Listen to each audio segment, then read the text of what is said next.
Olá pessoal, seja muito bem-vindo ao canal Lendo Querendo, e hoje então a gente vai conversar um pouquinho sobre um dos livros que veja só vocês, tá certo? Foi o meu primeiro livro de Machado de Assis em si que eu li, ok? E já vou dizendo pra vocês que esse vídeo aqui tá longe de ser um vídeo aula, algo do tipo, porque isso vai ser a minha opinião sobre esse livro mesmo, né? A gente vai conversar sobre um dos maiores clássicos da literatura brasileira, se não, tá certo? Um dos maiores clássicos da literatura mundial também, universal. Poderíamos dizer se nós fôssemos pensar por outro lado, né? Iremos conversar sobre Dom Casmurro de Machado de Assis, gente. Gente, eu vou dizendo pra vocês que livro fantástico. Bom, esse é aquele tipo de livro que, de uma forma ou de outra, você vai se surpreender pelo final, mas vai ser um livro enigmático. Porque realmente o mistério desse livro, né? Eu vou dizer mistério, tá bom? É uma coisa que não tem resposta. O autor, ele não dá resposta se Bentinho traiu, quer dizer, se Capitu traiu Bentinho ou não.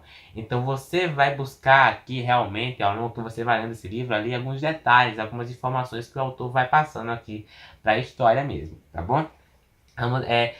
Eu vou iniciar contando a história em si aqui para vocês, tá certo? Esse livro foi publicado, gente, em 1899. Olha que ano, né? São mais de 100 anos em si e continua até hoje, né, estudando sobre Dom Casmurro, né? E a questão de quando eu falo estudando Dom Casmurro em si, esse livro aqui é muito estudado nas, né, realmente nas faculdades de Direito em si, né? Meio que serve como para investigar o caso de Dom Casmurro aqui, né? A questão da traição, né? Porque esse livro aqui ele vai abordar o tema mesmo, ciúmes e traição, é o tema realmente desse livro aqui. Bom, mas aqui a gente vai conhecer esse Bentinho, tá certo? O nome dele todo, tá certo? Eu anotei aqui, é Bento Santiago, tá certo? A gente vai encontrar esse Bento Santiago logo na sua velhice ali, né? Que, né, é conhecido como Dom Casmurro, tá certo? E aí a explicação desse nome de Dom Casmurro aqui na história mesmo, vai realmente ser explicado logo no primeiro capítulo, eu acho. Num dos momentos aqui do livro, esse nome ele vai ser explicado, né? Eu acho que é pelo próprio personagem em si, de como surgiu esse nome para ele. Mas, bom, é importante lembrar que esse livro aqui, tá certo? Eu não sei se vai aparecer a capa, quer dizer, não sei se vai dar pra ver a capinha aqui direito, mas vai aparecer aqui do lado, tá bom? Ele é um livro narrado em primeira pessoa, gente, ou seja, tá bom? Os fatos que estão dentro desse livro aqui é pela visão de Dom Casmurro, é pela visão de Bentinho. Isso já é uma coisa contraditória, porque é o seguinte, se é narrado pela primeira pessoa, pelo próprio personagem, nós não devemos confiar de uma certa forma ou de outra de tudo que está escrito aqui pelo personagem, né? Essa questão da traição, por exemplo, é uma coisa que ficou em aberto, porque não dá para acreditar para Bentinho, né? Ela traiu e acabou. Espera, acho que você deve estar se confundindo em si essa questão da traição, mas eu vou explicar a história. Basicamente vai ser esse Bentinho em si, né, lá no seu momento da vida, e ele decide em si, tá bom? Contar a história da sua juventude, meio que com relembrar, reviver esses momentos marcantes de sua vida. Incluído também, quando a gente fala da história da sua juventude, o seu grande amor, tá bom? Que foi Capitu. E aí ele vai realmente iniciar, realmente, contando aqui, no primeiro momento em si, em que ele vivia com sua família em si, numa cidade chamada em Mata Cavalos, tá bom, gente? Ele e sua família viviam em si em Mata Cavalos. É o seguinte, no primeiro momento a gente percebe que tem essa conversa em si com o José Dias e a sua mãe Dona Glória em si, sobre mandar Bentinho em si para um seminário. Realmente, né, para ele se tornar padre um dia. Porque a explicação é que, gente, a sua mãe em si prometeu, tá certo? Que se o filho dela nascesse saudável, né, o segundo filho dela nascesse saudável, ela mandaria para o seminário, para ser padre. Porque o primeiro filho dela em si acabou morrendo, eu acho, algo do tipo. Mas, bom, acabou morrendo. E essa promessa em si ela precisa ser cumprida, né? Para sua mãe em si. Não existe outra forma de compor isso agora. Daqui a pouco tu vai entender um pouco sobre isso. Mas bom, o Bentinho em si ouve essa conversa em si, vai dizer em si para Capitu lá, né, sobre isso. E Capitu ali, do nada, ela vai tentar achar uma forma ali de resolver esse caso, né, de achar uma solução para isso e para ele não ser mandado para o seminário. Isso acaba não dando certo e ele vai precisar ir para o seminário. pro seminário, aliás, né? Só que antes de ele ir pro seminário em si, ele vai se despedir em si de Capitu, e a forma como ele se despede de Capitu é um dos momentos mais bonitos aqui na história, pelo menos pra mim, tá bom? É um momento muito intenso, eu diria, né? Ele descreve ela de uma forma muito bonita, né? Porque ele tá iniciando o livro, né? O início do livro realmente é bonito. E a forma como ele descreve realmente a despedida mesmo dela, né? Ele até promete, tá bom? Que vai voltar pra se casar com o Capitu mesmo, ok? E é o seguinte, ele é mandado pro seminário, tá bom? E lá no seminário, gente, ele vai conhecer o Escobar. Eu anotei o nome do cara todo inteiro, tá certo? Ezequiel de Souza Escobar, esse é o nome completo em si do personagem. É importante darmos o nome completo, né? Eu não consigo lembrar do nome completo dos personagens. Mas bom, Ezequiel de Souza Escobar, mais conhecido como Escobar, você já deve conhecer esse nome pelos livros didáticos aí, né? Ou pelos alguns textos da literatura que você deve ter lido sobre esse livro Dom Casmurro. Mas bom, Escobar em si acaba virando de uma forma ou de outra um grande amigo para ele aqui na história, né? Um amigo muito grande. E nós percebemos isso em si em algumas cenas como ele descreve o personagem, né? Ele descreve de uma forma também muito amigável, né? Só que é o seguinte, tá certo? Um dia, tá bom, o Bentinho leva em si o Escobar para a sua casa, tá certo? Conhecer a Capitu, conhecer a sua família em si, ele acaba levando. Lá ele conhece em si, né? Eles acabam se familiarizando de uma forma ou de outra, né? Todo mundo gosta, a gente nota até uma certa estranheza em Capitu enquanto Escobar, mas isso só no começo mesmo, tá bom? E é o seguinte, gente, né? Antes de... quando o Bentinho ele volta em si pro seminário em si, a sua mãe acaba tendo aquela conversa com o Capitu, né? Sobre a questão de ela começar a se intimidar mais com o Capitu, né? Ela ter gostado mais de Capitu agora, né? Então isso faz com que ela pense de forma diferente e isso de uma forma ou de outra vai ali implicar a questão de Bentinho sair do seminário, né? Porque Bentinho percebe que ele não tem vocação nenhuma para ser padre, tá bom? E nós vamos entender isso aqui pelo próprio narrador. Mas o interessante de vermos isso é que a paixão dele, né? O grande amor dele, né? Por Capitu, é que o faz realmente de uma forma ou de outra desistir do seminário. Pelo menos eu penso isso, tá bom? Mas bom, a mãe em si tenta achar uma solução ali para realmente que seu filho saia do seminário e não seja padre. Gente, sempre quando eu me lembro do nome Capitu, tá bom? Me vem à cabeça o roteiro de Lígia Fagundes Telles sobre esse livro, né? E se você não viu, aliás, leia também, é bem importante. Mas bom, tem também um roteiro sobre o livro Dom Casmurro chamado Capitu, da Lígia Fagundes Telles. Mas bom, retornando aqui a história, tá bom? Que eu dou uma escruzinhada. A mãe tenta ali achar uma solução para que o filho não vá para o seminário, assim, para que o filho não se torne padre, só que ela não acha. Só que quem acha essa solução em si é o Escobar. E é o seguinte, gente, Escobar acha a solução do como? Ele pensa que colocando outra pessoa no lugar do Bentinho em si para se tornar padre, tudo ficaria perfeito, tá bom? Tudo estaria ótimo e ok, né? E é realmente isso que acontece. Para Bentinho não ir para Bentinho não ser padre em si, ele coloca outra pessoa ali no lugar dele para ser padre. Eu acho que tá tudo ok, né? Tudo normal.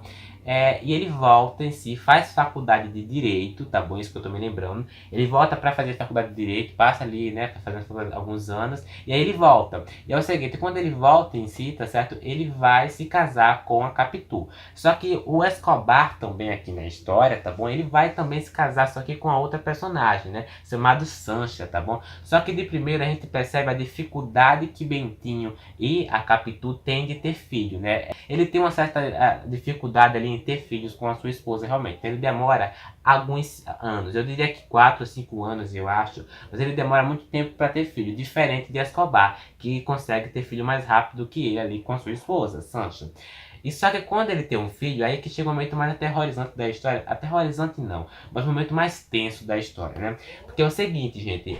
O filho de Bentinho com Capitu é muito parecido, mas muito, extremamente parecido com Escobar. E aí, a forma como a gente percebe isso, e é narrado pelo próprio autor Dom Casmurro, tá bom? Que de uma forma ou de outra, gente, Dom Casmurro tem a ver com teimosia, né?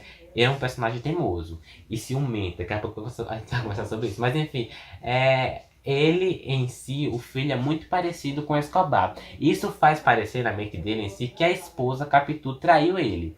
E assim, gente, a partir daí eu não vou contar muita coisa porque eu vou estragar a história. É um livro de uma família curto, né? Uma escrita um pouco difícil, né? Densa, mas é curto.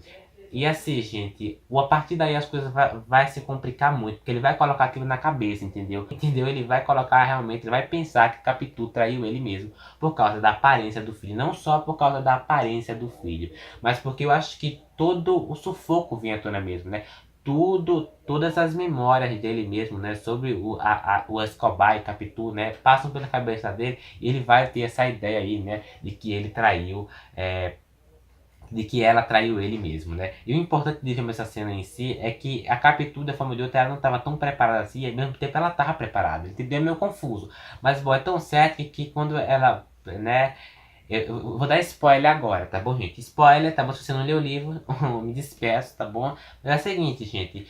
O Escobar, ele vai morrer aqui na história. Tem um capítulo muito bem interessante. Eu anotei o nome desse capítulo aqui.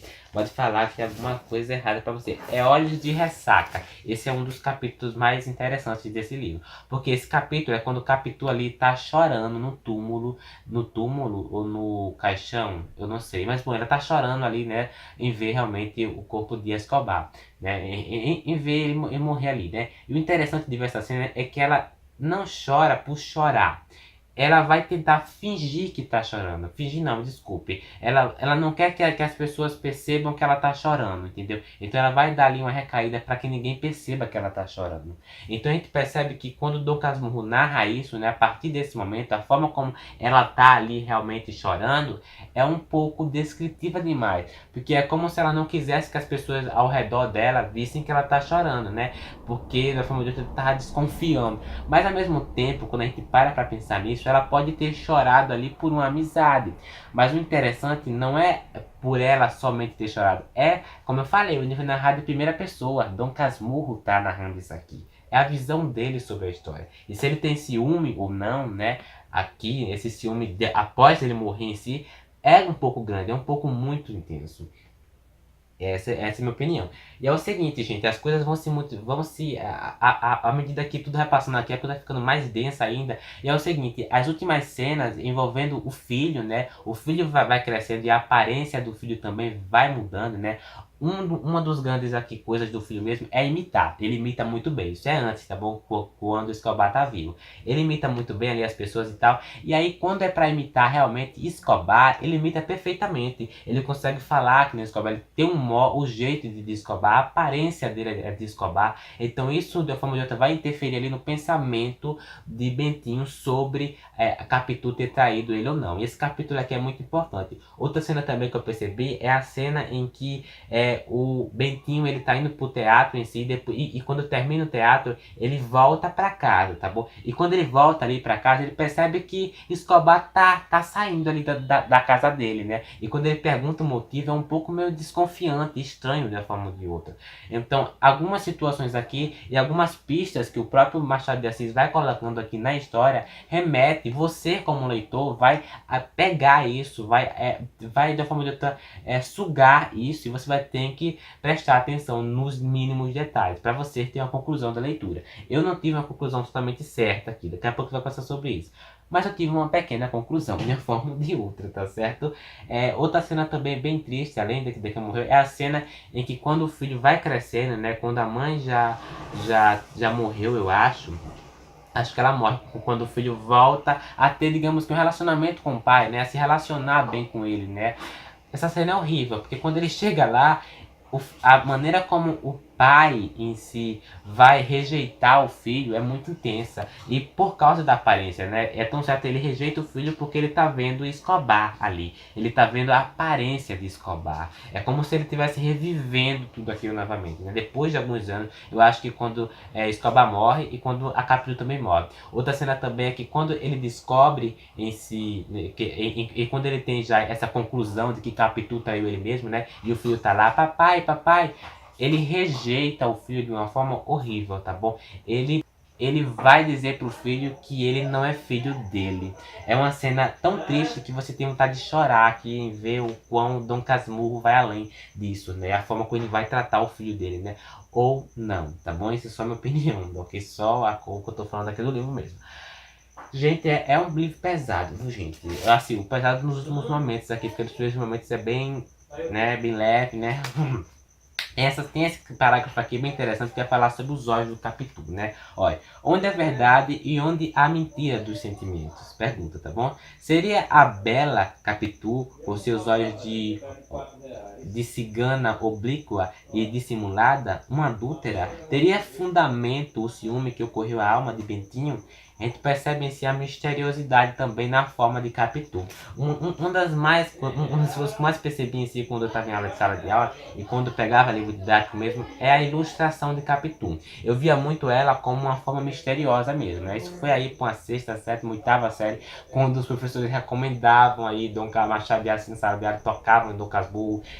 Tinha ilustrações de Capitu e Dom Casmurro e vocês percebiam a diferença, né? A Capitu através da sua face mesmo, né? Ela tem uma face muito bem encantadora, né? Porque ela encanta e ao mesmo tempo ela tem uma face misteriosa em algumas ilustrações que eu me deparei na escola, né? Em livro didático em si. Isso é muito importante lembrarmos também quando falamos de Dom Casmurro. Outro texto bem interessante, tá certo?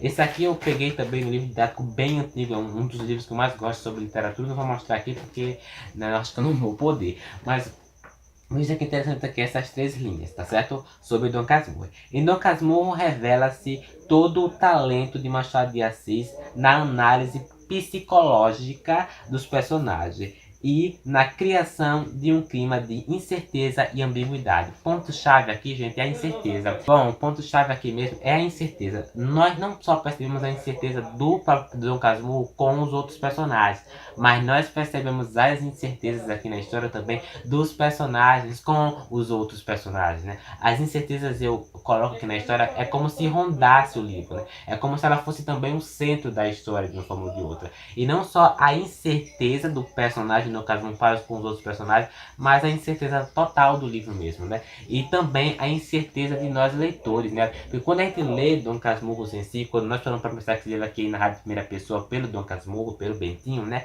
Nós também vamos se deparar com a gente não pode acreditar em tudo que está dito aqui pelo personagem, mas também as incertezas vêm à tona também para a gente. Será que a gente tem a certeza sobre isso? Apesar do personagem Bentinho estar afirmando, a gente também tem uma contradição em quesito da Capitu aqui na história, porque a Capitu acaba discordando daquilo, né, que ela realmente não traiu ele, né, acaba virando aquela incerteza e você não sabe realmente quem é que está certo, acaba virando tanto uma incerteza para alguns personagens daqui da história e que ronda o livro, como também acaba sendo uma incerteza para nós leitores que estamos se deparando com essa incerteza. É um pouco difícil de entender, mas deu para pegar este um pouco da história, né? Mas bom, esse é um livro fantástico, gente. É um livro que vai tratar do ciúme e da traição na literatura. E é um dos maiores livros que faz isso com certeza alguma. Eu consideraria esse livro aqui como eu não vou dizer no momento, um dos maiores livros que eu li na vida, porque eu ainda preciso reler ele algumas vezes para ter uma conclusão. Mas sem dúvidas algumas é um dos livros mais importantes da literatura brasileira, tá bom? É um livro muito bem construído. A questão também do ciúme, como eu falei, né? O próprio personagem ser ciumento e o próprio livro ser narrado em primeira pessoa pelo Dom Casmurro, não dá para acreditar totalmente nos fatos, porque aqui é a visão dele da história mesmo, né? Tem a questão também do ciúme. Ele é descrito tanto como um personagem teimoso, como também como um personagem muito ciumento. E nós percebemos também isso, tá bom? Vamos entrar nesse ponto. A partir das cenas em que a Capitu está ali com outros homens ao redor, ele sente muito ciúme nisso, né? E não é um ciúme qualquer, né? Não. Tem uma cena até que ele persegue ela e ele percebe que ela tá ali e ela volta ali pro canto onde tá toda a família. Então é como se ele tem muito ciúme, mas isso pode ter sido empatado aqui. É como se também tivesse meio que manchado a visão dele sobre essa questão da traição, né? O ciúme, de uma forma ou de outra, empata um pouco a sua visão sobre coisas, né? O ciúme escurece a sua visão, ele meio que estraga um pouco o seu ponto de vista, né? Porque você está acreditando naquilo, né? Mas bom, é um livro fantástico, gente. Um livro maravilhoso, tá bom? Leiam Dom Casmurro, tenham a sua opinião própria, porque esse é aquele tipo de livro que você termina e você quer que as pessoas leiam, tá bom? É um livro muito bem construído. E sobre a linguagem do autor, tá certo?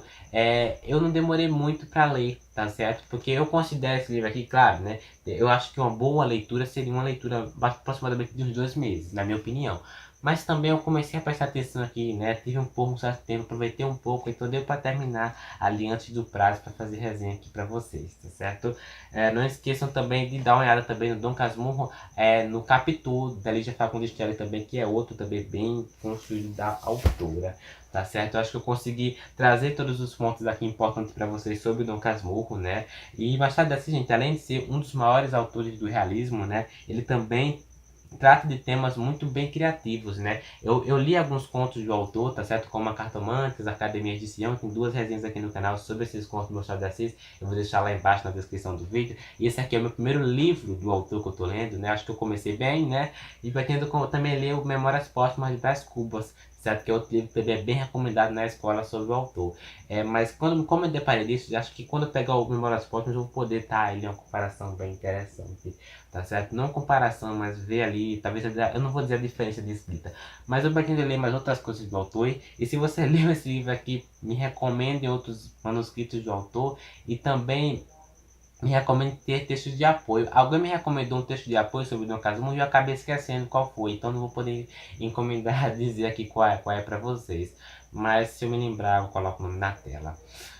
Gente, é isso, tá certo? Se você gostou desse vídeo, não esquece de se inscrever no canal, ative o sininho para receber a notificação do canal se você é novo aqui no Lendo Querendo, ok? E se você aí também está se deparando com esse livro aqui em sala de aula, com o professor e tal, o professor está dizendo isso aqui para a prova, eu aconselho você ler com calma, como eu sempre recomendo em todos os vídeos aqui no canal, mas eu também recomendo uma coisa que vai ser chave para você que está pegando esse livro aqui pela primeira vez, é que você preste atenção nos mínimos detalhes, dos mínimos detalhes, e que você faça anotação desses mínimos detalhes, para depois você conseguir interligar os pontos ali da história. Eu aconselho que você anote as cenas de ciúmes de Bentinho, anote as cenas em que o personagem tá meio que tendo uma certeza de algo, a Capitu, as cenas que você vê que são importantes, e depois interliguem essa cena para ver se você consegue ter uma opinião própria, tá bom? E você consiga tirar um 10 aí na prova, tá bom? Você está fazendo um resumo também sobre esse livro. Desejo boa sorte aí, você que está se deparando com essa obra aí. Ok? Não esqueça de comentar aí embaixo também, como eu tinha comentado, dar seu joinha, que eu passei alguns minutos aqui falando sobre esse livro, mereço. Ok? Eu gravei esse vídeo uma vez, eu apaguei, não começou a enviar para o notebook, fiquei para não falar outra linguagem, né? Mas enfim, e é isso, tá bom, gente? Até o próximo vídeo.